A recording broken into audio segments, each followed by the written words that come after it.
In this video, I'm going to share with you why your keyword research is not working. Now, the usual thing we have now, what I teach to my students is basically take the keyword overview to the SEMrush, and here it will recommend you the first page SERP analysis. Now here find the lowest domain, which is 23 domain authority score, but still ranking in a page 1, and take it to the, we have got this, and take this page and go to the ChatGPT,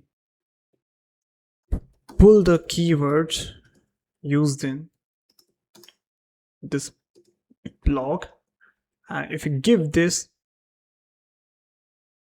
okay, and if you give this query, and it will do some research and it will go through the web, and you can see we have got all the core SEO keywords and cluster level keywords, semantic keywords, type keyword, content type keywords, brand keywords, and we have to do like this. This is a traditional way, but now AI overviews taking the most of the real estate in a Google rankings.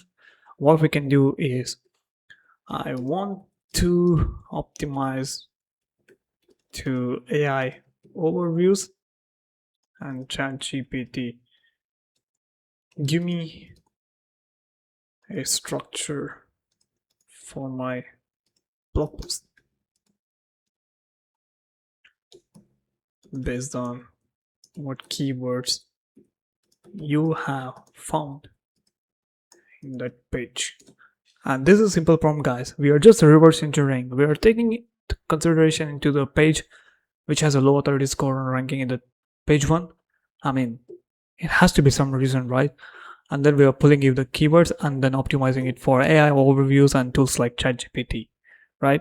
Now I just said first how AI overthinks. It's giving how it thinks, and then we have the every single thing comparison sections, which ChatGPT mentions that AI loves this. So that's how we do it.